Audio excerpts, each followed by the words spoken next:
26-year-old Father John Edward Jones went into the Nutty Putty Cave in Utah County. Tragically, that journey ended up being his last. Only a single rescuer could get in the space called Bob's Push, an area only 18 inches wide and maybe 10 inches high. John's brother described what he saw. The closest I could get basically was just seeing his two feet kind of eaten up by that little crevice. I couldn't see his body at all. After laying upside down more than 24 hours, the effect of gravity took a toll on John's body. Different methods to get John out, but ultimately they all failed. He was declared dead. Authorities determined it was too dangerous to recover Jones's body and sealed the cave off as his final resting place. This is the chilling account of what really happened inside Nutty Putty Cave. If tight spaces make you squirm, now's the time to click away. John Edward Jones wasn't your typical thrill seeker. He wasn't chasing danger. He was a second-year medical student at the University of Virginia, married to his college sweetheart, Emily. Together, they had a 13-month-old daughter named Elizabeth, and at the time of the incident, Emily was pregnant with their second child. Caving was something John had done since he was a kid. His father used to take him and his siblings into caves all across Utah. But for John, it wasn't about the adrenaline. It was about tradition, about family, about feeling grounded in something familiar. Unfortunately for John, one of those caves just happened to be Nutty Putty. On the surface, it looks harmless. Just a hole in the Utah desert, about 55 miles southwest of Salt Lake City. Small, quiet, unassuming, the kind of place you'd barely notice. Locals called it Nutty Putty Cave, and for years, it was seen as beginner-friendly, safe, simple, suitable for families. Inside, Nutty Putty almost felt inviting. Its early sections included the Big Slide, a sloping tunnel where visitors could glide down with ease, and the Maze Room, a chamber filled with branching paths that gave the illusion of freedom. But the deeper you went, the cave began to change. What once felt inviting gave way to something else entirely. A twisting, claustrophobic maze with a reputation that grew darker every year. Gone were the open areas. Instead, the walls closed in, tight and unforgiving. Passageways so narrow, your arms stayed pinned to your sides, your chest scraping stone with every breath. For most, it wasn't the dark or the cold that made Nutty Putty terrifying. It was the feeling of being trapped, unable to turn around, unable to sit up, barely enough room to breathe. And when people hear about caves like this, the reactions are almost universal. Why would anyone do this voluntarily? This triggers every fear I didn't know I had. This is the closest thing to being buried alive.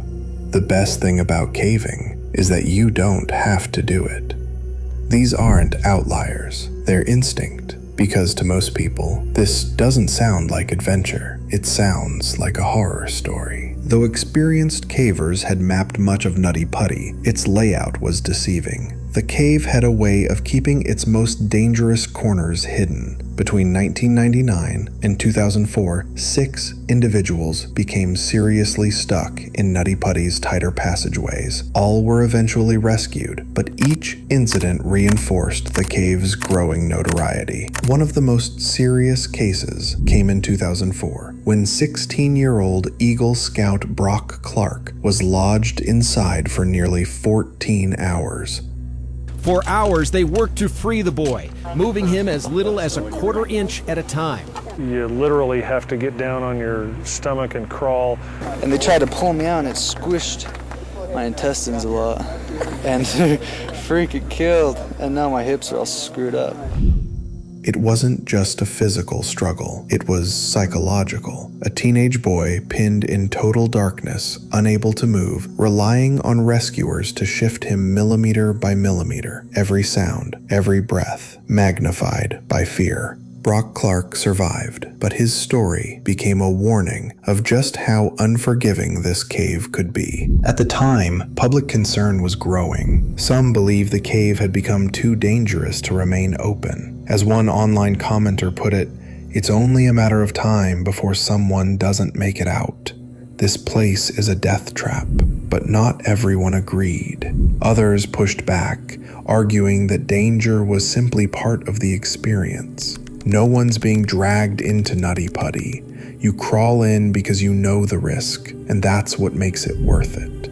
If every cave got shut down after a rescue, there'd be no caves left to explore. Risk is part of the appeal. If it were completely safe, it wouldn't feel like an accomplishment.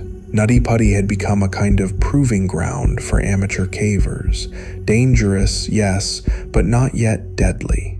Still, after Brock Clark's grueling 14-hour rescue, the warnings became harder to ignore.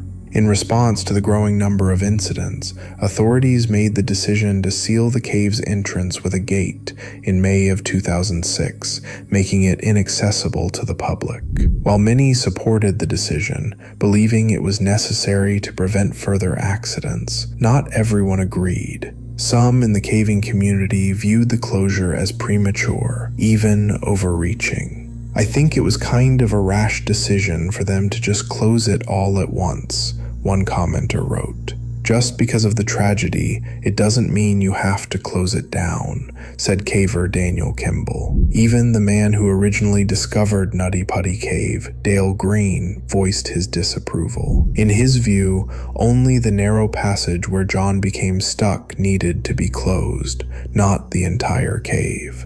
That's the only dangerous place in the whole cave, Green argued. I think they can do something to just try and prevent people from getting into that section. I'm really not for sealing the whole thing. To longtime cavers, the closure felt like more than just a precaution. It felt like the end of something sacred. To some, the closure was a necessary safety measure, while to others, it felt like losing a piece of history and surrendering to fear. Then, in 2009, the gate was unlocked. Nutty Putty Cave reopened, this time under a strict permit system. Groups now needed official approval, and at least 2 experienced certified cavers were required to lead each trip. It was a compromise, caution without full closure, but the cave itself hadn't changed. The same unforgiving spaces, the same soft, brittle stone, and the same false sense of safety. Still, the curious kept coming. Scout troops, college kids, weekend thrill seekers. Because to them, it wasn't danger, it was an adventure, until the cave proved otherwise. On November 24th, 2009, John Edward Jones and his family were visiting Utah for Thanksgiving. John, who had grown up caving with his father and siblings across the state, had never explored Nutty Putty specifically. At around 8 p.m. that evening, he and his younger brother Josh, along with 9 other friends and family members, planned a group trip into the cave as part of their holiday visit. Under the cave's permit system, groups were required to include at least 2 experienced cavers. While not certified professionals, both John and Josh had prior caving experience and met the criteria for entry. Though Nutty Putty had a reputation for tight, claustrophobic spaces, its main passages, like the big slide and the maze, were still considered beginner-friendly. These sections were what made the cave so popular, and at first, everything was fine.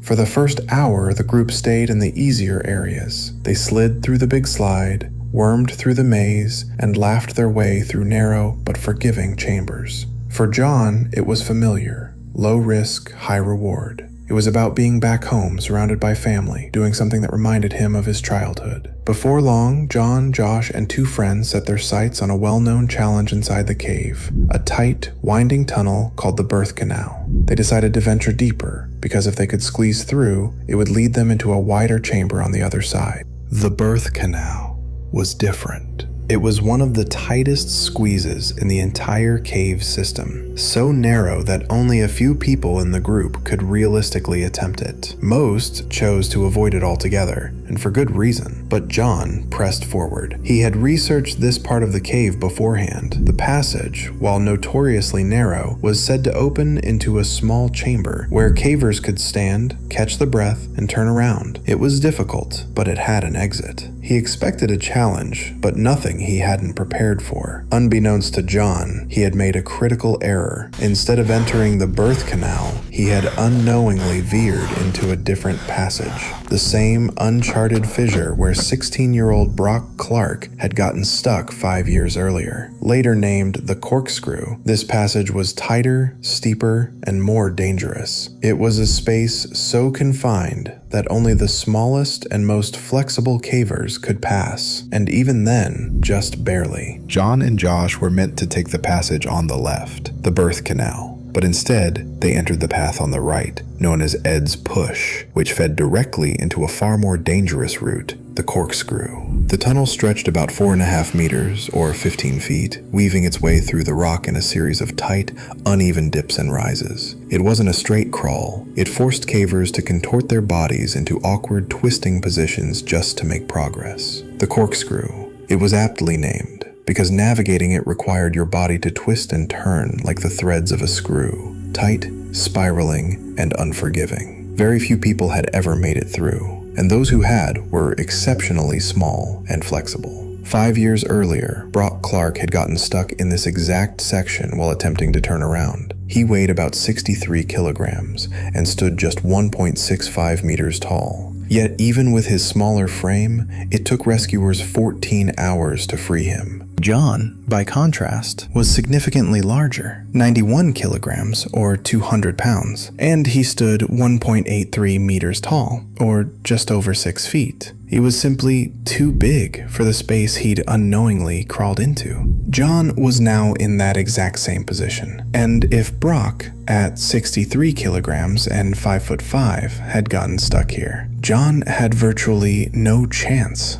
whatsoever. As he pressed forward, the tunnel narrowed with every movement. He exhaled, trying to shrink his chest and stomach, squeezing through a space barely 30 centimeters high. Eventually, he was too deep to turn around. Still convinced he was approaching the birth canal's wider chamber, John pushed forward through the tight gap until he reached a sharp downward slope in the rock. Head first and descending, he kept going. But unbeknownst to him, he had veered into an unmapped section of the cave, a passage no one had ever explored. He had crossed the point of no return. John kept moving downward, physically unable to turn around. His only option was forward. At this moment, no one knew exactly what was going through his mind, but up ahead, he spotted a small hole in the floor. Some believe he mistook it for the birth canal's wider chamber. Feeling a flicker of relief, he pressed on, sliding head first at a downward angle into a vertical fissure no wider than 25 by 45 centimeters, barely larger than an A3 sheet of paper. The space was suffocatingly tight, and to make matters worse, John had to exhale completely, compressing his chest just enough to slip past a sharp lip of rock. But the moment he inhaled again, his body expanded, and the rock locked him in place. It didn't let go. He was completely stuck, wedged at a 70-degree angle. The space around him was barely larger than a microwave. His arms were pinned, his chest was compressed, his legs were above his head. Every attempt to move only caused him to slide deeper, his body twisting even further into the rock.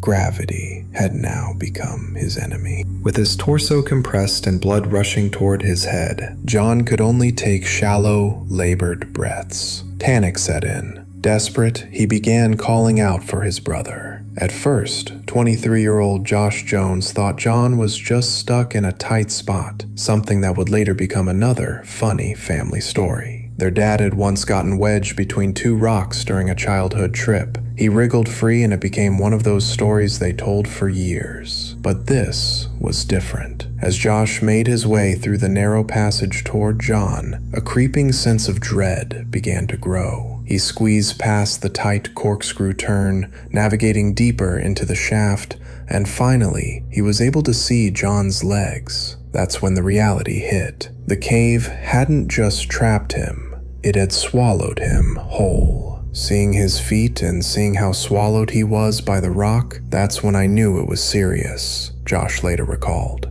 It was really serious. John had slid into a cramped pocket of rock near the bottom of the tunnel, barely big enough to fit a backpack, let alone a full-grown man. It wasn't just narrow, it felt like the cave was swallowing him whole. One way in, no way out. Trying to stay calm, he reassured his brother, "Don't panic, we're going to get you out." Josh tried everything he could, grabbing John's legs, pulling, shifting, but it only made things worse. John slipped even deeper. He was now fully inverted, arms pinned, unable to move at all. Josh realized this was beyond him. He backed out of the passage, crawled to the surface, and called 911. A friend remained in the tunnel with John, trying to keep him calm until help could arrive. It would take 3 long hours for emergency services to arrive. What followed would become one of the largest and most complex cave rescue operations in U.S. history. Over the next 27 hours,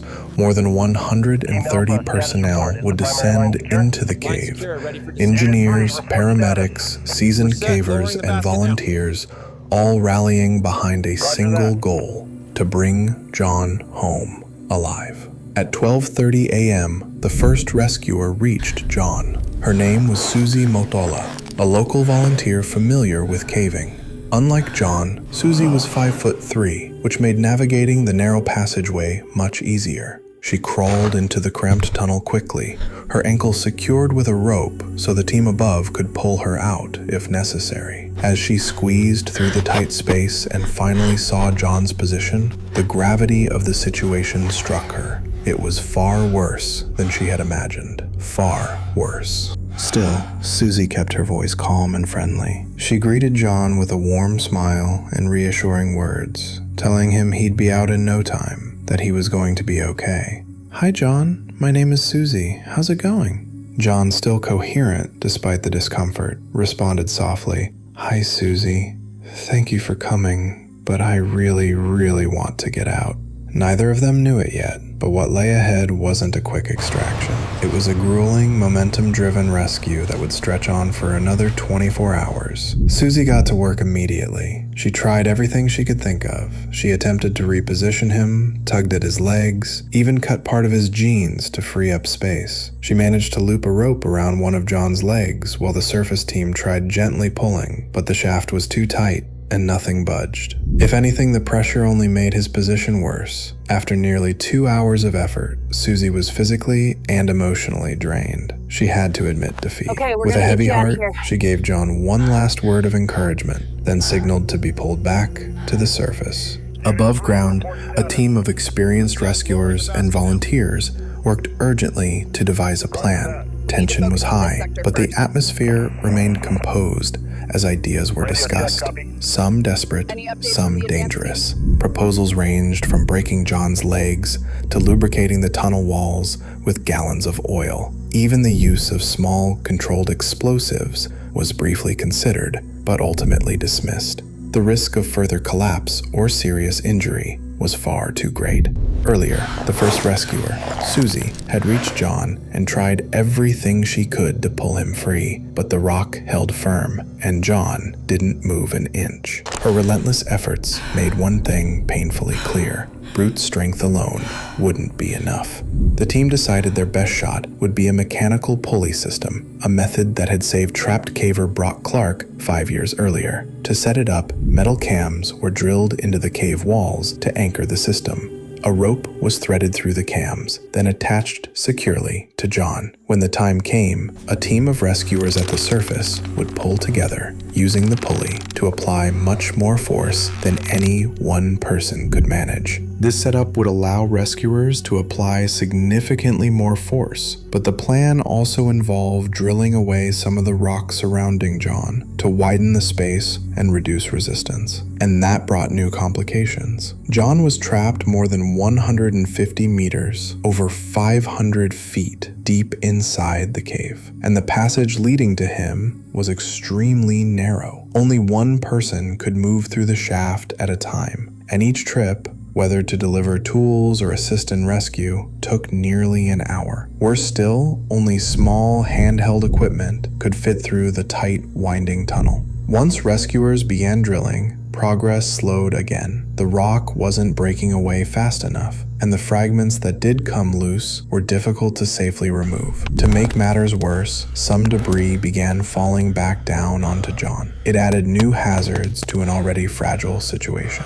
Above ground, the number of personnel had now grown, surpassing 100 paramedics, engineers, expert cavers, and volunteers, all working in coordinated shifts. But despite their numbers and their determination, the effort to free John was moving painfully slow. Every second mattered, and gravity was working against them. From the moment rescuers reached John, it became clear the rock wasn't his greatest threat, gravity was. Trapped nearly vertical, head down in a narrow fissure for hours now, John's body was in a position it simply wasn't built to endure. The human body is built to operate upright. Gravity works with us, helping blood flow, letting the lungs expand freely, keeping our organs balanced. But for John, all of that was flipped. Gravity wasn't helping him, it was slowly destroying him. While the team worked to drill rock and install the pulley system, John's body was fighting a much quieter, much deadlier battle. Blood was pooling in his brain and lungs.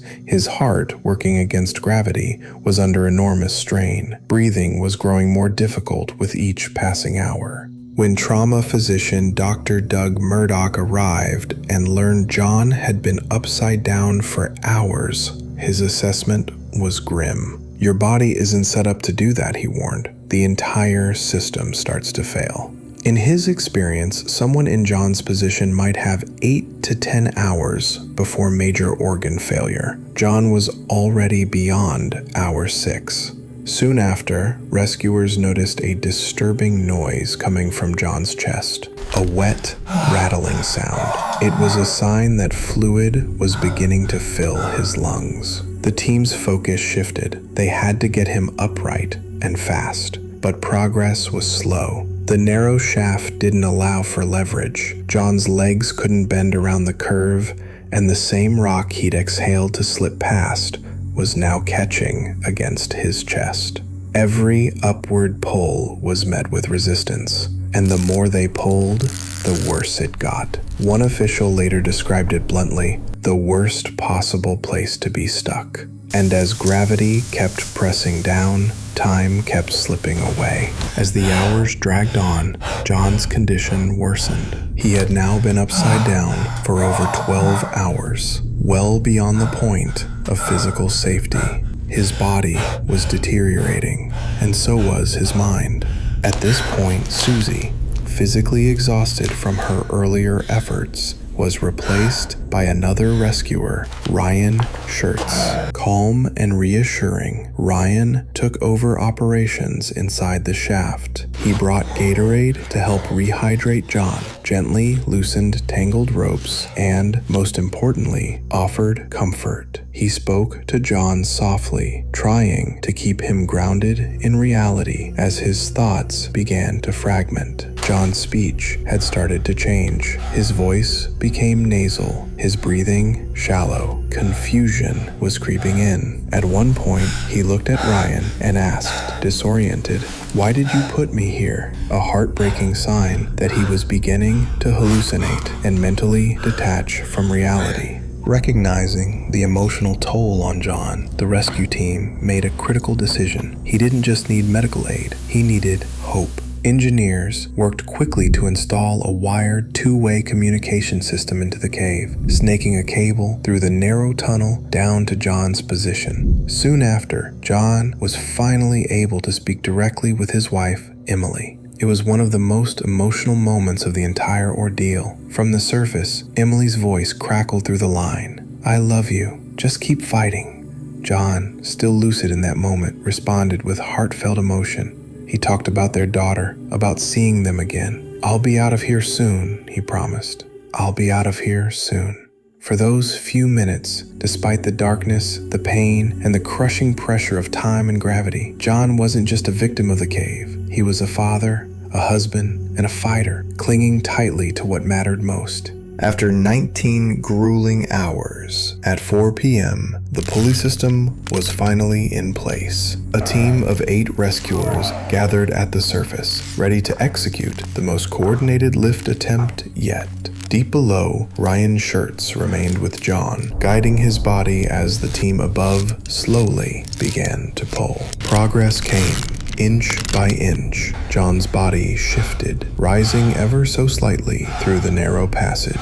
But each movement was agonizing. His legs, pinned for hours, were stiff and swollen. On the first pull, they hit the ceiling of the shaft, sending waves of pain through his body. The team paused, adjusted, and tried again when John was ready. On the second lift, John made it a little higher. Then, during the third attempt, a fragile glimmer of hope appeared. He was raised just enough to make eye contact with Ryan. His eyes were bloodshot, his face caked in dust and sweat, but he was awake and aware. When Ryan asked how he was holding up, John gave a weak smile and said, "It sucks. I'm upside down. I can't believe I'm upside down. My legs are killing me." It was a rare moment of levity, and for a split second, things felt hopeful. But that hope was short-lived. As they prepared for the fourth pull, disaster struck.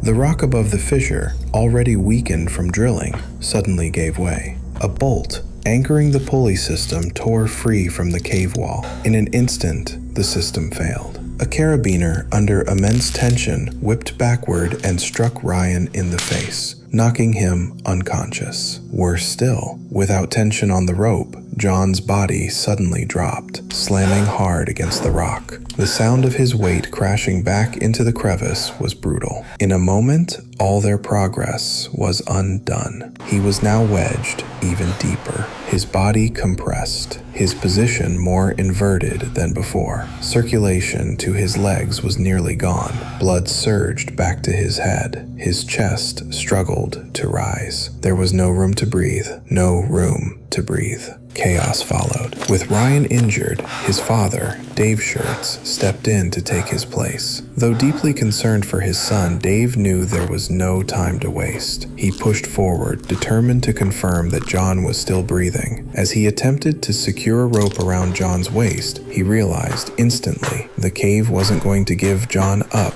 without a fight. The pulley system, already damaged, took time to repair, and there was another problem. John needed to be conscious for the rescue to succeed. He had to push and twist in coordination with the team above. Without his help, it would be nearly impossible to lift his 91-kilogram, 6-foot frame from such a disadvantageous angle. But John was slipping in and out of consciousness. His responses were slowing, his strength fading. As Dave struggled to fasten the rope, he got stuck too. Panic set in. 15 minutes. That's how long he fought to free himself. 15 minutes of twisting, gasping, nearly vomiting in the dark, and eventually, exhausted, barely able to breathe, Dave was forced to exit the tunnel. Then came the third rescuer, Brandon Kowalis. He made his way carefully through the narrow passage, and after stabilizing himself, he spoke softly. "Hey John, I'm Brandon. How are you doing?" There was no reply. Listening closely, Brandon could just barely hear deep, wet, gurgling breaths, like John's lungs were filling with fluid. For a moment, he thought he saw John's leg twitch, and then nothing. He tapped John's body, hoping for a response.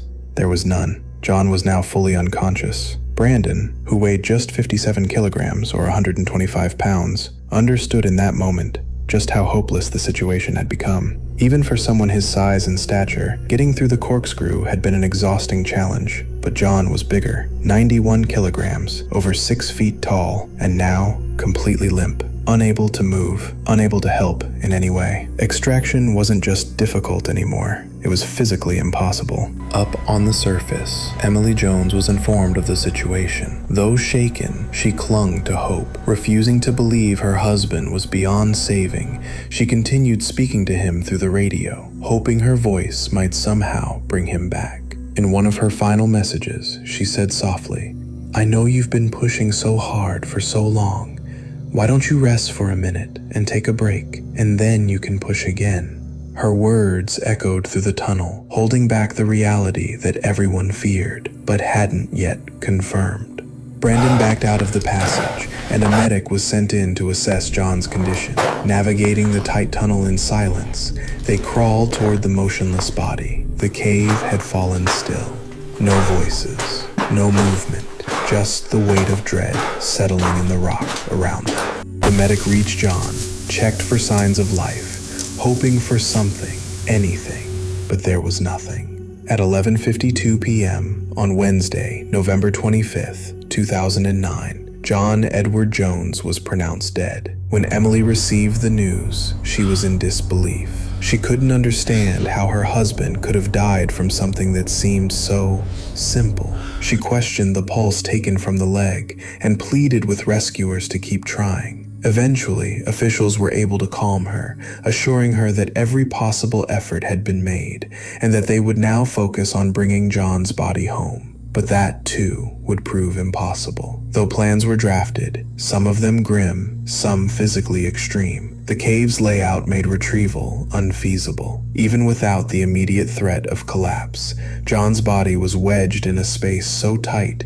removal was nearly impossible. His lifeless form couldn't bend or twist in the way required to navigate the narrow, winding shaft. Extraction, at least not intact, would have required extreme and invasive measures. More importantly, any serious attempt to retrieve him would put rescuers at severe risk. After nearly 30 hours of relentless effort, it became clear they had done everything humanly possible. In the end, given the danger, the trauma, and the unforgiving structure of the cave, a heartbreaking decision was made. John Edward Jones would remain where he had fallen. As John's story spread across the world, it struck a deep nerve. Videos recounting the Nutty Putty Cave rescue reached millions, and with them came a flood of raw, unfiltered reactions. In comment sections everywhere, people tried to process what they had seen. Most couldn't fathom enduring what John had faced. Others expressed fear,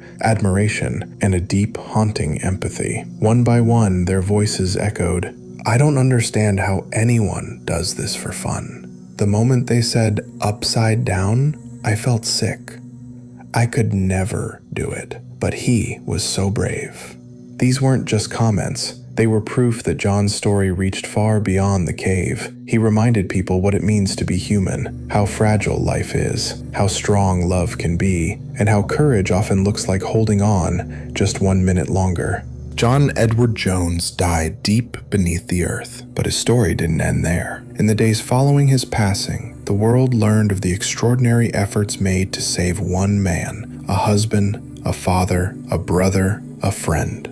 More than 130 people had risked their own lives in an attempt to bring John home. Strangers became teammates. Rescuers worked in shifts, often in tears, refusing to give up. What happened in Nutty Putty Cave wasn't just a rescue attempt. It was a testament to compassion, courage, and the lengths we go for one another. John's wife Emily, though devastated, showed incredible grace. In time, she released a statement remembering her husband not for how he died, but for how he lived. John was a dedicated medical student, a man of deep faith, and a loving father. He had a quick sense of humor, a gift for connecting with children, and an unshakable devotion to his family. His memory now lives in more than just tragedy. His family installed a plaque near the cave's former entrance, honoring his life and legacy. They chose words that reflected not pain, but love, describing John's kindness, his work ethic, and his belief in something greater than himself. The cave itself, Nutty Putty, was permanently sealed, a decision made not only to protect future explorers, but to mark the space as sacred ground. To this day, John rests there. His story remains a powerful reminder of the fragility of life and the strength of the human spirit. Out of grief came something enduring, an awareness of the risks of cave exploration, yes, but also a renewed appreciation for life, for family, for the people willing to face darkness to try and save just one person. And that, in its own way, is a kind of light.